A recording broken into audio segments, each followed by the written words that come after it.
नमस्कार दोस्तों, स्वागत है फिर से एक नई वीडियो में। दोस्तों, आज का जो प्रैक्टिस सेट हमारा मॉडल पेपर है यह किरण पब्लिकेशन का है। दोस्तों, आज से जो है हम किरण पब्लिकेशन का प्रैक्टिस सेट शुरू करेंगे। शाम जो है 7:30 बजे यह प्रैक्टिस सेट आपको रोज़ अपलोड मिलेगा। दोस्तों, अगर बात करें दोस्तों तो 3 बजे हमारा प्रैक्टिस सेट जो है RWA का प्रैक्टिस सेट सॉल्व कराया जा रहा है और सुबह में 9 बजे प्रैक्टिस सेट जो हमारा है यूथ कंपटीशन का प्रैक्टिस सेट सॉल्व कराया जा रहा है। ठीक दोस्तों, अगर उसका वीडियो आप नहीं देखे हैं तो डिस्क्रिप्शन में आपको लिंक मिल जाएगा, आप उस वीडियो को देख सकते हैं। और आज का जो प्रैक्टिस सेट नंबर पहला है दोस्तों किरण पब्लिकेशन का, अगर बात करते हैं किरण पब्लिकेशन हो या फिर यूथ कंपटीशन हो या फिर RWA का प्रैक्टिस सेट हो, अगर सभी का PDF आप डाउनलोड करना चाहते हैं तो डिस्क्रिप्शन में टेलीग्राम चैनल का लिंक दिया गया है, आप वहां से जाके PDF को डाउनलोड कर सकते हैं। दोस्तों, अगर बात करें जो टेलीग्राम चैनल का लिंक दिया गया है, अगर वह काम नहीं कर रहा है तो आप अपने टेलीग्राम में जाइए, वहाँ सर्च कीजिए टेस्ट वाला 223224। ठीक दोस्तों, वहाँ से जाके आप PDF को डाउनलोड कर सकते हैं। तो चलिए दोस्तों, आज का प्रैक्टिस सेट नंबर पहला शुरू करते हैं। तो इसमें आज का पहला प्रश्न पूछा जा रहा है दोस्तों कि मध्य प्रदेश में स्थित जो प्रसिद्ध सांची का स्तूप है उसका निर्माण कौन करवाया था। मध्य प्रदेश में जो सांची का स्तूप है दोस्तों उसका निर्माण करवाने वाला कौन शासक है। बिंबिसार है, बिंदुसार है, बृहद्रथ है या फिर अशोक है। तो मध्य प्रदेश में जो सांची का स्तूप मिला है उसका निर्माण कराने वाला जो शासक है यह आपके अशोक है। ऑप्शन सी हमारा ऑप्शन जो होगा चौथा सही है। चलिए अगला प्रश्न है, इसमें पूछा जा रहा है कि इसमें कह रहा है कि हड़प्पा लोगों को किसकी जानकारी नहीं थी। हड़प्पा लोगों को किसकी जानकारी नहीं थी। कुम्हारों के चाक का, आग का, लोहा का, गेहूं का। तो हड़प्पा वाले जो लोग थे उनको जो है लोहे की जानकारी नहीं थी। ऑप्शन जो है तीसरा हमारा सही होगा। अगला प्रश्न फिर इसमें पूछा जा रहा है कि अकबर किसके संरक्षण में बड़ा हुआ था। जो अकबर थे यह किसके संरक्षण में बड़ा हुए थे। ऑप्शन है हेमू के, फैजी के, अबुल फजल के, बैरम खां के। तो अकबर जो है दोस्तों यह बैरम खां के संरक्षण में बड़ा हुए थे। ठीक, अकबर जो है बैरम खां के संरक्षण में बड़ा हुए थे। अगर बात किया जाए दोस्तों, यहीं पूछ लिया जाए कि अकबर का जन्म कब हुआ था।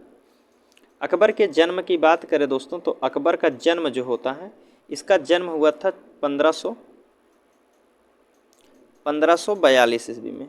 कब हुआ था अकबर का जन्म जो हुआ था 1542 ईस्वी में हुआ था। चलिए अगला प्रश्न बात करते हैं, चौथा प्रश्न है। तो चौथा प्रश्न इसमें पूछा जा रहा है कि 1857 का जो विद्रोह हुआ था, 1857 का विद्रोह का क्या कारण था दोस्तों। ब्रिटिश सेना में जो है भारतीय सैनिकों का विद्रोह था या फिर असंतुष्ट राजाओं और नवाबों का विद्रोह था या फिर तीसरा ऑप्शन कह रहा है कि किसानों, बुनकरों और व्यापारियों का विद्रोह था या उपयुक्त सभी। तो जो 1857 का विद्रोह हुआ था दोस्तों कि उनका कारण क्या था दोस्तों। तो इसमें जो है दोस्तों 1857 का जो विद्रोह हुआ था इसका कारण जो होगा उपयुक्त सभी हुए थे। इनमें से पांचवा प्रश्न पूछा जा रहा है कि द्वितीय आंग्ल मैसूर युद्ध जो हुआ था किस संधि के तहत समाप्त हुआ था। जो द्वितीय आंग्ल मैसूर युद्ध होता है वह किस संधि के तहत समाप्त हुआ था। ऑप्शन आपके सामने दिया गया है, मैसूर की संधि के तहत, मैंगलोर की संधि या श्रीरंगपत्तनम की संधि या मद्रास के संधि के तहत। तो द्वितीय आंग्ल मैसूर जो युद्ध समाप्त हुआ था यह मंगलौर की संधि के तहत जो है समाप्त किया गया था दोस्तों। किसके तहत, मंगलौर की संधि के तहत द्वितीय आंग्ल मैसूर युद्ध जो है समाप्त किया था। अगला प्रश्न है, इसमें छठवां प्रश्न पूछा जा रहा है। इसमें पूछा गया है कि ब्रिटिश जो है, थोड़ा और छोटा कर लेते हैं दोस्तों जी, इसमें कह रहा है कि ब्रिटिश इंडिगो जो है बागान मालिकों के अत्याचारों का वर्णन करने वाला प्रसिद्ध नाटक जो है नील दर्पण के लेखक कौन है। पूछा गया है नील दर्पण के लेखक कौन है। प्रेमचंद हैं, बंकिम चंद्र चटर्जी हैं, दीनबंधु मित्रा हैं या सुब्रमण्यम भारती हैं। पूछा गया है कि जो नील दर्पण है, नील दर्पण जो पुस्तक है दोस्तों, नाटक है, इसके लेखक कौन है। तो इसके लेखक की बात की जाए तो दीनबंधु मित्रा हैं। कौन है, दीनबंधु मित्रा। ऑप्शन जो है तीसरा सही होगा। फिर चौथा प्रश्न, इसमें सातवां प्रश्न पूछा जा रहा है कि इंडियन नेशनल कांग्रेस का बंटवारा मध्य मार्गी जो है और चरमपंथी वर्गों में जो है किस वर्ष हुआ था। पूछा गया है कि नेशनल इंडियन नेशनल कांग्रेस का बंटवारा मध्यवर्गीय और चरमपंथी वर्गों में किस वर्ष हुआ था? तो जो दोस्तों इंडियन नेशनल कांग्रेस का बंटवारा हुआ था, यह हुआ था आपका 1907 में। कब हुआ था? 1907 में। ऑप्शन देख लेते हैं। ऑप्शन दिया गया है 1907 में, 1908 में, 1909 में, 1910 में। तो किस में हुआ था? 1907 में जो है यह बंटवारा हुआ था। ठीक, अगला प्रश्न इसमें पूछा जा रहा है कि 8वां प्रश्न है, निम्नलिखित में से कौन सी जनजाति जो है ताना भगत आंदोलन के साथ जुड़ी थी? पूछा गया है कि ताना भगत आंदोलन के साथ कौन सी जनजातियाँ जुड़ी थी। ऑप्शन आपके सामने दिया गया है कि पहला ऑप्शन बताया जा रहा है कि उराओन जनजाति थी, मुंडा जनजाति थी, संथाल जनजाति या फिर कोंडा डोरा जनजाति थी। तो ताना भगत आंदोलन के साथ जो जुड़ा थे दोस्तों, यह जनजाति थी उराओन जनजाति थी। कौन थी? उराओन जनजाति जो है ताना भगत आंदोलन के साथ जुड़ी थी। अगर बात करें ताना भगत आंदोलन की शुरुआत कब हुई थी दोस्तों, तो यह 1914 में शुरू किया गया था। ताना भगत आंदोलन जो है 1914 में इसकी शुरुआत होती है। अगला प्रश्न है 9वां नंबर का, पूछा जा रहा है महात्मा गांधी का जन्म कहाँ हुआ था? सभी को पता होगा महात्मा गांधी का जन्म कहाँ हुआ था? गुजरात के पोरबंदर में हुआ था। बात किया जाए तो महात्मा गांधी का जन्म जो है कब हुआ था? महात्मा गांधी का जन्म जो है 2 अक्टूबर 1869 में हुआ था। कब हुआ था? 2 अक्टूबर 1869 में महात्मा गांधी का जन्म हुआ था गुजरात के पोरबंदर में। चलिए अगला प्रश्न इसमें पूछा जा रहा है,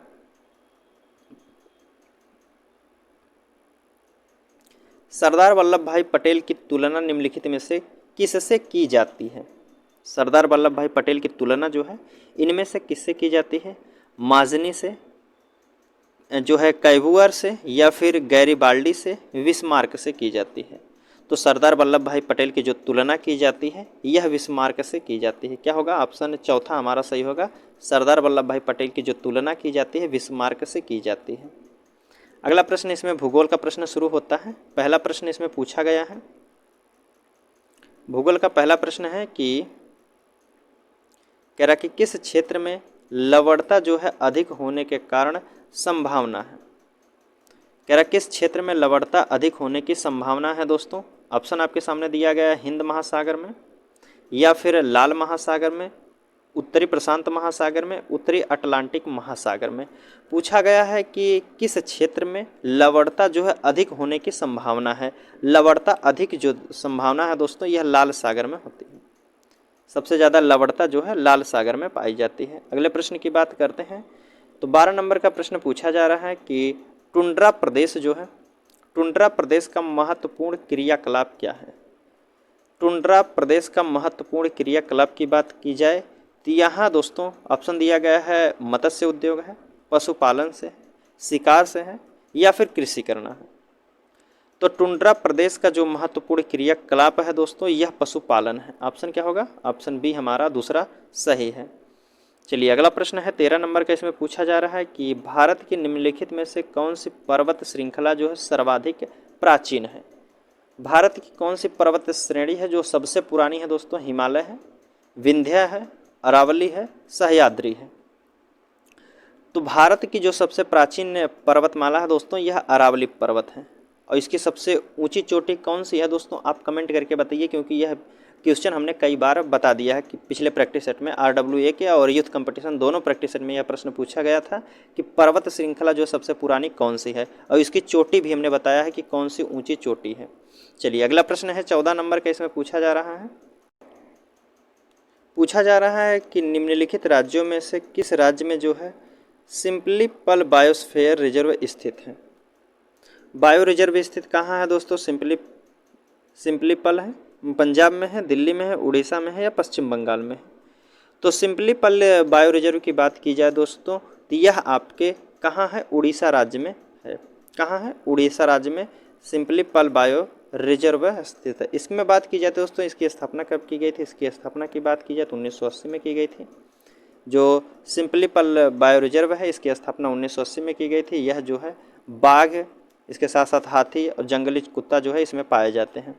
चलिए 15 नंबर का प्रश्न इसमें पूछा जा रहा है कि भारत के कृष्ण क्रांति किस उत्पादन के विनिर्माण से संबंधित है? भारत के जो है कृष्ण क्रांति है, कृष्ण क्रांति का उत्पादन जो है विनिर्माण से संबंधित है। किससे है? काला जो है काठ कोयला से है, कच्चा पेट्रोलियम से, हीरा से है या फिर काला चना से है।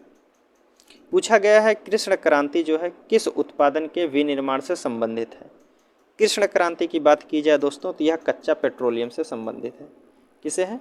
कच्चा पेट्रोलियम। ऑप्शन जो है दूसरा वाला हमारा सही होगा। चलिए अगला प्रश्न है, इसमें 16 नंबर का पूछा जा रहा है, अर्थव्यवस्था का प्रश्न है। पहला प्रश्न इसमें 16 नंबर का पूछा जा रहा है। इसमें कह रहा है कि निम्नलिखित पंचवर्षीय योजनाओं में से कौन सी योजना जो है अनावृष्टि और 2 युद्धों के कारण प्रभावित हुई थी। कौन सी पंचवर्षीय योजना थी जो अनावृष्टि और 2 युद्धों के कारण प्रभावित हुई थी? पहली पंचवर्षीय योजना, तीसरी पंचवर्षीय योजना, 5वीं पंचवर्षीय योजना या फिर 6वीं पंचवर्षीय योजना।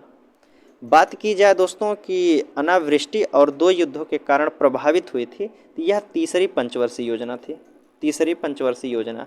इसके कार्यकाल की बात करें दोस्तों, इसका कार्यकाल कब से कब था? तो 1961 से लेकर 1966 तक था। 1961 से 1966 तक जो था तीसरी पंचवर्षीय योजना का कार्यकाल था। अगले प्रश्न की बात करते हैं तो 17वां प्रश्न पूछा जा रहा है कि 12वीं पंचवर्षीय योजना की समयावधि क्या थी। 12वीं पंचवर्षीय योजना की और लास्ट पंचवर्षीय योजना है, इसका कार्यकाल, इसके समय की बात करें दोस्तों कब से कब थी? तो क्या 1 जनवरी 2012 से 31 से 2017 तक थी? नहीं थी। 12वीं पंचवर्षीय योजना की बात की जाए दोस्तों तो यह 2012 से लेकर 1 अप्रैल 2012 से 31 मार्च 2017 तक थी।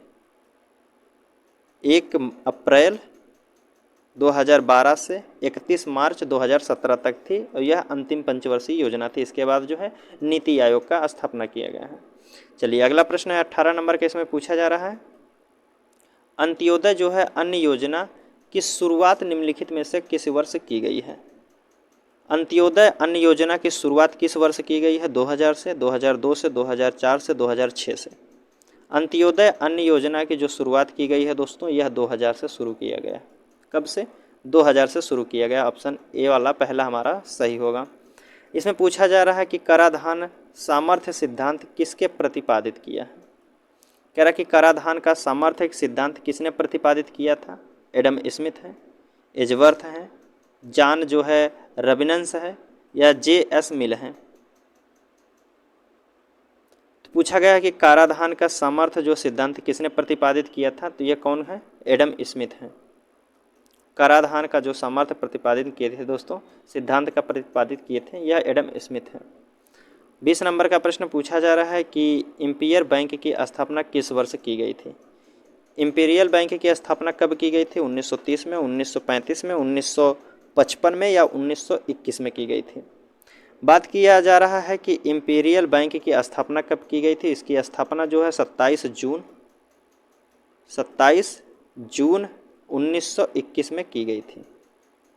कब किया गया था? 27 जून 1921 में किया गया था इंपीरियल बैंक की स्थापना।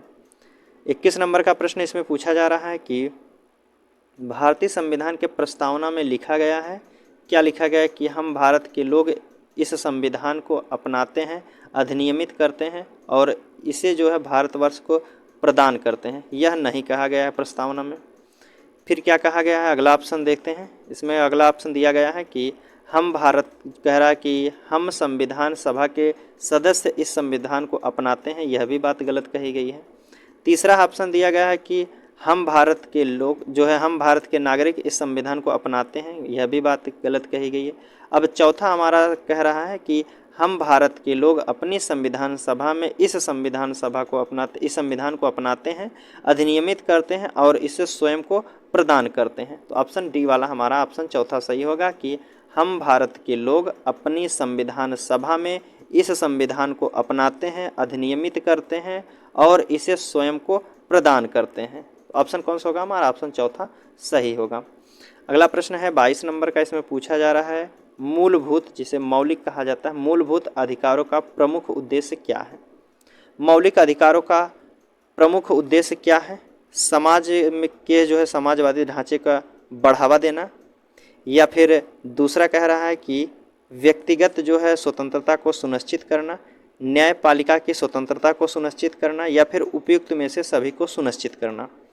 पूछा गया है कि इसमें मौलिक अधिकारों का प्रमुख उद्देश्य क्या है। मौलिक अधिकारों के उद्देश्य की बात की जाए दोस्तों, तो इसका उद्देश्य जो होता है व्यक्तिगत स्वतंत्रता को सुनिश्चित करना है। मौलिक अधिकार जो है व्यक्तिगत स्वतंत्रता को सुनिश्चित करना होता है। ऑप्शन दूसरा हमारा सही होगा। चलिए अगला प्रश्न है 23 नंबर का, इसमें पूछा जा रहा है, इसमें कह रहा है कि धन विधेयक का प्रावधान संविधान के किस अनुच्छेद में किया गया है। धन विधेयक का प्रावधान जो है संविधान के किस अनुच्छेद में किया गया है। पहला ऑप्शन है अनुच्छेद 110 में, अनुच्छेद 111 में, अनुच्छेद 112 में या फिर 113 में कहा गया है। तो बात किया जा रहा है कि धन विधेयक का प्रावधान जो किया गया है दोस्तों अनुच्छेद 110 में किया गया। ऑप्शन पहला हमारा सही होगा। फिर 24 नंबर का प्रश्न पूछा जा रहा है कि भारतीय संसद के अंग हैं। भारतीय संसद के कौन कौन अंग होते हैं। राष्ट्रपति, लोकसभा एवं राज्यसभा होते हैं। लोकसभा एवं राज्यसभा या लोकसभा प्रधानमंत्री एवं लोकसभा अध्यक्ष होते हैं या इनमें से कोई नहीं। तो जो है भारतीय संसद के अंग जो होते हैं दोस्तों, भारतीय संसद के अंग की बात की जा रही है तो राष्ट्रपति होते हैं, लोकसभा होती है और राज्यसभा होते हैं, तीनों होते हैं दोस्तों। तो कौन सा हमारा ऑप्शन होगा, पहला वाला ऑप्शन सही होगा, जिसमें लोकसभा, राज्यसभा और राष्ट्रपति भी होते हैं भारतीय संसद के अंग में। चलिए अगला प्रश्न इसमें पूछा जा रहा है 25 नंबर का, इसमें 25 नंबर का प्रश्न पूछा जा रहा है कि 1977 में किसकी अध्यक्षता के अंतर्गत जो है पंचायत राज की जांच करने के लिए एक सरकारी समिति नियुक्त की गई थी। 1977 में जो है किसकी अध्यक्षता के अंतर्गत जो है पंचायत राज की जांच करने की एक समिति गठित की गई थी। ऑप्शन आपके सामने है, अशोक मेहता, श्री राम मेहता, बलवंत राय मेहता या फिर मनोहर लाल मेहता थे। तो 1977 में दोस्तों यह बात कही गई थी, अशोक मेहता की अध्यक्षता में पंचायती राज जांच करने के लिए एक समिति का गठन किया गया था। तो ऑप्शन क्या होगा, ऑप्शन ए वाला हमारा बिल्कुल सही होगा, पहला ऑप्शन। 26 नंबर का प्रश्न पूछा जा रहा है, 26 नंबर का प्रश्न है, इसमें कह रहा है कि इसमें है कि न्यूक्लियर के बाहर जो है डीएनए कहाँ मिलता है। न्यूक्लियर के बाहर जो है डीएनए कहाँ मिलता है, गाल्जिका में, माइटोकॉन्ड्रिया में, राइबोसोम में या फिर अंतःद्रवी जालिका में मिलता है। तो न्यूक्लियर के बाहर जो है डीएनए जो मिलता है दोस्तों, यह आपका माइटोकॉन्ड्रिया में मिलता है। ऑप्शन बी वाला हमारा ऑप्शन दूसरा सही होगा। अगला प्रश्न है 27 नंबर का, इसमें पूछा जा रहा है 27 नंबर का, कह रहा है कि जब आँख में धूल जाती है तो उसका कौन सा अंग सूज जाता है और गुलाबी हो जाता है। जब आँख में धूल पड़ जाती है तो आँख का कौन सा अंग जो है लाल होता है और गुलाबी हो जाता है दोस्तों, और आँख फूल जाती है। कार्निया होता है, रक्तक पटल होता है या फिर नेत्र सलसलेमा होता है या फिर दृढ़ पटल होता है। तो जब आँख में जो है धूल जाती है दोस्तों, तो यह आँख का जो है आँख का वो नेत्र श्लेषण जो होता है, यह जो है इसमें सूजन आती है और इसका रंग जो है गुलाबी या हल्का लाल भी होता है। चलिए अगला प्रश्न है 28 नंबर का, इसमें पूछा जा रहा है कि जब अमोनिया क्लोराइड को पानी में भंग किया जाता है तो समाधान ठंडा हो जाता है, इस परिवर्तन को क्या कहते हैं। जब अमोनिया क्लोराइड को पानी में भंग किया जाता है तो समाधान ठंडा हो जाता है, तो इस परिवर्तन को क्या कहा जाता है। तो इस परिवर्तन को जो कहा जाता है दोस्तों एंडोथर्मिक कहा जाता है। क्या कहा जाता है, एंडोथर्मिक कहा जाता है। अगला प्रश्न है 29 नंबर का, इसमें पूछा जा रहा है कि भारत में परमाणु ऊर्जा की दीर्घकालीन संभावना देश के किसके भंडारों पर निर्भर करती है। भारत में परमाणु ऊर्जा की दीर्घकालीन संभावना देश के किसके भंडारों पर निर्भर करती है। थोरियम पर, यूरेनियम पर, प्लूटोनियम पर या फिर रेडियम पर। यह जो दोस्तों दीर्घकालीन संभावना देश के किसके भंडारों पर निर्भर करती है, परमाणु ऊर्जा जो है यह थोरियम पर निर्भर करती है। ऑप्शन जो होगा पहला हमारा सही होगा। अगला प्रश्न है 30 नंबर का, इसमें पूछा जा रहा है, इसमें कह रहा है कि किसी व्यक्ति तक गामा किरणें के माध्यम से स्थानांतरित हुई ऊर्जा को किस इकाई से नापा जाता है। कह रहा है कि किसी व्यक्ति तक गामा किरणों के माध्यम से स्थानांतरित हुई ऊर्जा को किस इकाई से नापा जाता है। तो इसको नापने के लिए दोस्तों किसका उपयोग किया जाता है, इसका नापने के लिए जो रांट गन का उपयोग किया जाता है। किसका, रांट गन का उपयोग किया जाता है। अगले प्रश्न की बात करते हैं, इसमें पूछा जा रहा है सच शब्द का विलोम शब्द क्या होता है। सच का विलोम क्या होता है सभी को पता होगा, सच का विलोम जो होता है झूठ होता है। अगला प्रश्न है, इसमें पूछा जा रहा है कि दामिनी किसका पर्यायवाची है। दामिनी किसका पर्यायवाची है, नवनीत का है, चमक का है, ऊर्जा का है, बिजली का है। तो दामिनी जो है दोस्तों बिजली का पर्यायवाची है। दामिनी, चपला, चपला ये पूछा जाता है दोस्तों, चपला किसका पर्यायवाची है, बिजली का ही पर्यायवाची है। विद्युत भी होता है। चलिए अगला प्रश्न इसमें पूछा जा रहा है, निम्नलिखित वाक्यांश के लिए उपयुक्त शब्द का चयन कीजिए। कह रहा है कि निश्चित समयावधि में होने वाले आदेश को क्या कहते हैं। जो निश्चित समय में होने वाले आदेश को क्या कहते हैं, ऑप्शन आपके सामने है। अधिदेश कहा जाता है, अध्यादेश कहा जाता है, अधो आदेश कहा जाता है, यद्य जो है अध्य आदेश कहा जाता है। तो जो निश्चित समय अवधि में होने वाले आदेश को कहा जाता है अध्यादेश। ऑप्शन क्या होगा, ऑप्शन दूसरा वाला हमारा सही है। 39 नंबर का प्रश्न पूछा जा रहा है, विपद जाल निम्नलिखित में से कौन से संधि है। विपद जाल में कौन सी संधि है दोस्तों, व्यंजन है, वृद्धि संधि है, दीर्घ संधि है, गुण संधि है। विपद जाल में दोस्तों व्यंजन संधि है। ऑप्शन क्या होगा, ऑप्शन ए वाला हमारा पहला वाला बिल्कुल सही है। चलिए अगले प्रश्न की बात करते हैं। तो 40 नंबर का प्रश्न पूछा जा रहा है, इसमें है कि निम्नलिखित वाक्य को ध्यान से पढ़ें और तय करें कि कौन से हिस्से में त्रुटि है। कह रहा है कि आधुनिक परिवार का एक हिस्सा बनकर जिंदगी मानसिक तनाव से गुजर रही है। इसमें अब किस भाग में त्रुटि है दोस्तों, यह पूछा है। कह रहा है कि आधुनिक परिवार का एक हिस्सा बनकर जिंदगी मानसिक तनाव से गुजर गई है। गुजर गई है नहीं दोस्तों, गुजर रही है। ऑप्शन क्या होगा हमारा, किस भाग में गलती है, तो गुजर गई में। ऑप्शन पहला वाला हमारा सही होगा। चलिए अगले प्रश्न की बात करते हैं। इसमें करंट अफेयर का पहला प्रश्न पूछा जा रहा है कि किस पॉलिटिकल पार्टी को हाल ही में जो है नेशनल पार्टी का दर्जा मिला है। किस पार्टी को मिला है दोस्तों नेशनल पार्टी का दर्जा, आम आदमी पार्टी को, समाजवादी पार्टी को, राष्ट्रीय जनता दल को, भारतीय जनता पार्टी को। तो दोस्तों नेशनल पार्टी का दर्जा जो मिला है दोस्तों, यह मिला है आम आदमी पार्टी को। किसको मिला है, आम आदमी पार्टी को। अगला प्रश्न इसमें पूछा जा रहा है कि ट्रांसजेंडर समुदाय को किस राज्य सरकार ने हाल ही में ओबीसी का दर्जा दिया है। ट्रांसजेंडर को जो है ओबीसी का दर्जा कौन सा राज्य दिया है, मध्य प्रदेश, उत्तर प्रदेश, बिहार, असम। तो बात किया जा रहा है दोस्तों ट्रांसजेंडर को जो ओबीसी का दर्जा दिया गया है, यह मध्य प्रदेश राज्य ने दिया है। ऑप्शन क्या होगा, ऑप्शन पहला वाला हमारा सही है। अगला प्रश्न इसमें 53 नंबर का पूछा जा रहा है कि कौन सा देश विश्व का सबसे बड़ा नार्को स्टेट बना है। कह रहा है कि कौन सा देश जो विश्व का सबसे बड़ा नार्को स्टेट बन गया है दोस्तों, पाकिस्तान है, अफगानिस्तान, तुर्की, सीरिया। तो बात किया जा रहा है कि कौन सा देश विश्व का सबसे बड़ा नार्को टेस्ट बन गया है दोस्तों, यह है आपका सीरिया है। ऑप्शन कौन सा होगा, ऑप्शन चौथा हमारा सही होगा। 54 नंबर का प्रश्न पूछा जा रहा है कि किस देश ने अपना पृथ्वी अवलोकन ग्रह जो है तैफा जो है 1 लॉन्च किया है दोस्तों। टैफा 1 लॉन्च किया है कौन, केन्या है, ईरान है, इराक है, इजराइल। तो टैफा उपग्रह लॉन्च करने वाला दोस्तों है यह केन्या है। ऑप्शन क्या होगा, ऑप्शन पहला हमारा सही होगा। पूछा जा रहा है कि वित्त वर्ष 2022-23 में भारत का सबसे बड़ा व्यापारिक भागीदार कौन सा देश है। वित्त वर्ष जो 2022-23 में सबसे बड़ा व्यापारिक भागीदार देश कौन सा है, अमेरिका है, चीन है, रूस है, जापान है। तो इसमें सही आंसर जो होगा अमेरिका, पहला ऑप्शन सही है। 56 नंबर का प्रश्न पूछा जा रहा है कि इन्वेस्टमेंट जो है migration firm Henry and partners जो है, कह रहा है investment migration firm Henry and partners द्वारा जारी रिपोर्ट के अनुसार दुनिया के 10 सबसे धनवान शहरों की सूची में से कौन पहले स्थान पे है। तो 10 धनवान सूची में दोस्तों पहले स्थान पर न्यूयॉर्क है आपका। ऑप्शन चौथा हमारा सही होगा। अगला प्रश्न है इसमें पूछा जा रहा है, कह रहा कि किस अंतरिक्ष एजेंसी ने बृहस्पति और उसके उपग्रहों के अध्ययन के लिए जूस मिशन प्रारंभ किया है।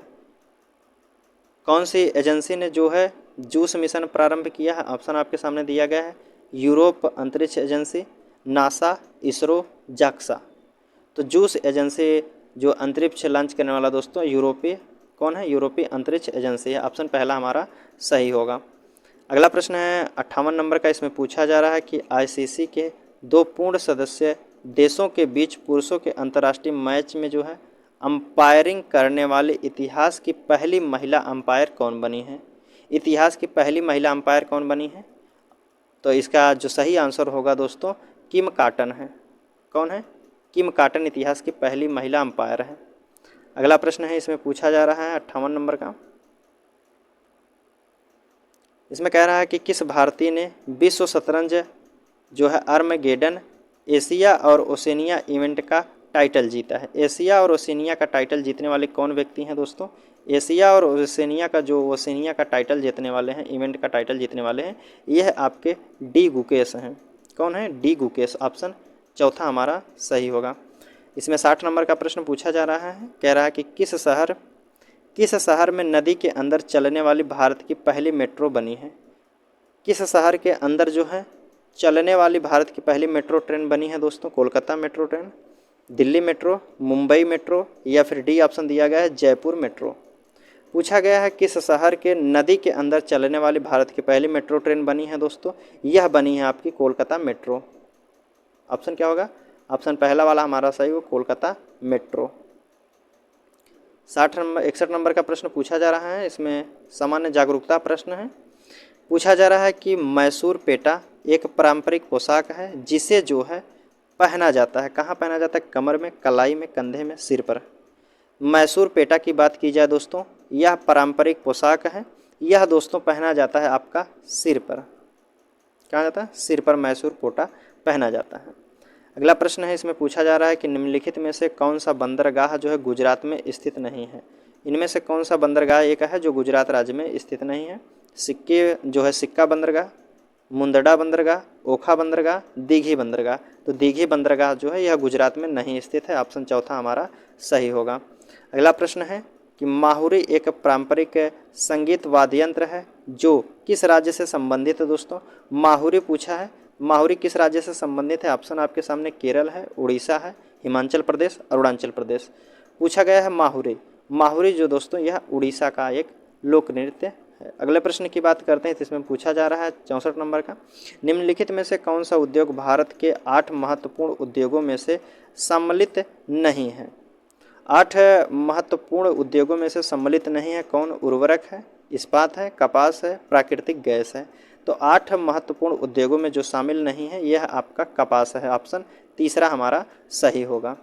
65 नंबर का प्रश्न पूछा जा रहा है कि विश्व ओजोन दिवस प्रतिवर्ष कब मनाया जाता है? विश्व ओजोन दिवस जो मनाया जाता है दोस्तों यह 16 सितंबर को मनाया जाता है। कब मनाया जाता है? 16 सितंबर को। ऑप्शन दूसरा हमारा सही होगा।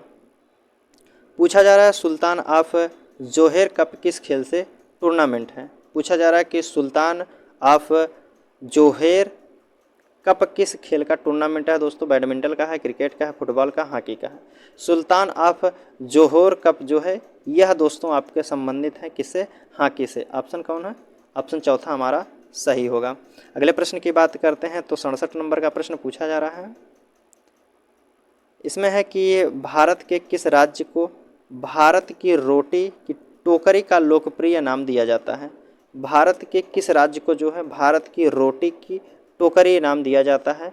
पंजाब को, महाराष्ट्र को, असम को, उत्तर प्रदेश को। तो भारत की रोटी की टोकरी नाम दिया जाता है दोस्तों, यह दिया जाता है आपके किसको? पंजाब राज्य को दिया जाता है। ऑप्शन पहला हमारा सही होगा। 68 नंबर का प्रश्न पूछा जा रहा है, कह रहा कि किसाट नामक उपन्यास के लेखक कौन है? किसाट नामक उपन्यास के लेखक कौन है दोस्तों? इसके लेखक जो हैं सलमान रुश्दी हैं। कौन है? सलमान रुश्दी। किसाट नामक उपन्यास के लेखक कौन है? सलमान रुश्दी हैं। चलिए अगला प्रश्न है, इसमें 68 नंबर का पूछा 69 नंबर का प्रश्न पूछा जा रहा है कि निम्नलिखित में से कौन सा पारंपरिक नृत्य सामरिक कला जो है मार्शल आर्ट का स्वरूप नहीं है?